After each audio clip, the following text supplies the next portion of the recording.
determine that an investigated person was not exonerated because their innocence was not conclusively determined? I cannot, but this is a unique situation. Okay, well, you can't. Time is short. I've got 5 minutes. Let's just leave it at you can't find it, because I'll tell you why. It doesn't exist. It was not the special counsel's job to conclusively determine Donald Trump's innocence or to exonerate him. Right. Texas Congressman, a member of the House Intelligence Committee and Judiciary Committee, John Ratcliffe, arguing that Mueller went beyond his bounds by claiming his investigation did not exonerate the president. And it really was an inaccurate banner that CNN had all day. Congressman Ratcliffe joins us now. Congressman, why was it important for you to focus in on that? Well, because the entirety of Volume 2 of obstruction, as I looked at it, was written to a standard that didn't exist, that I knew was not something at the Justice Department, and I knew Bob Mueller couldn't say that it was. And so it really undermines all of the obstructive instances that they looked at it, because they looked at it, as he even admitted, under a unique standard. Look, cases are unique, but standards shouldn't be. Everyone should be judged by that same standard. Everyone should have a presumption of innocence. John, Congressman, to me, the biggest surprise was he did not know Fusion GPS. The most unacceptable part was refusing to talk about Christopher Steele. But you're the lawyer. You were asking the questions twice. What was your takeaway? Well, that was a really important point that came out, Brian, because it showed what a lot of us have intimated, which is that the Mueller report was not written by Bob Mueller, and that a lot of the findings and conclusions that were in there were written by a bunch of lawyers that didn't like Donald Trump, that had supported and in some cases represented Hillary Clinton. So I think that that was a fact that came out. The other big winner, if you will, is Attorney General Bill Barr, because if Bob Mueller didn't answer those questions, Bill Barr needs to. People need to know the answers to the questions about how Russia really did interfere, and did they influence the Obama administration with a fake dossier. I want to bring our audience, because a lot of them work during the day, and I can understand that, to the moment where Ted Lieu asked a question, got an answer that was wrong, and then Mueller corrects it. Very important. Watch.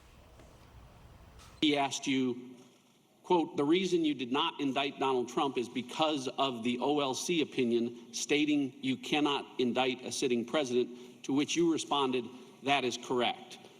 That response is inconsistent. I think you'll agree with your written report. I want to be clear that it is not your intent to change your written report. What I wanted to clarify is the fact that we did not make any determination with regard to culpability. In any way, we did not start that process down the road.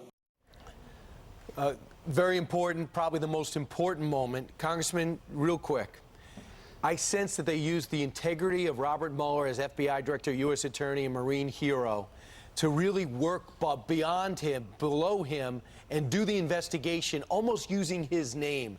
Do you walk away with that type of clarity? I do. You know, sometimes the book is better than the movie, and the Democrats paid a heavy price by dragging a reluctant Bob Mueller, who was not familiar with the terms of his own report, and that was on display very clearly and at times very painfully before the American people yesterday. The big winner yesterday was Donald Trump, because impeachment is dead. And essentially, think about Paul Manafort sitting in prison. Michael Flynn is ruined financially. He might never, ever recover. All the people, Jerome Corsi, and all the other people that are in and around Donald Trump that are paying the price with their careers, their reputation, and their financial future. Well, think about it this way, Brian.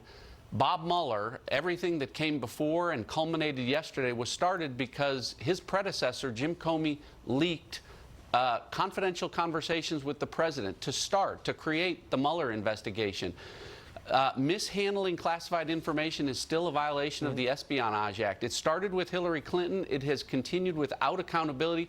People haven't paid a price for that, and that's one of the reasons Bill Barr and John Durham and folks need to really focus on that, because there does need to be accountability there. And it was important. We only have 20 seconds, but they are friends. The man who launched it, James Comey, and Robert Mueller are very good friends. That is important, and that explains why Donald Trump was so unsettled by him being the special counsel. Real quick. Absolutely. Donald Trump was the one telling the truth the whole time, that there was no collusion, and, you know, very clearly, the American people saw that yesterday. Absolutely. John Ratcliffe, we saw you twice, and now we see you this morning. Appreciate it. Thanks for joining us. Thanks, Brian.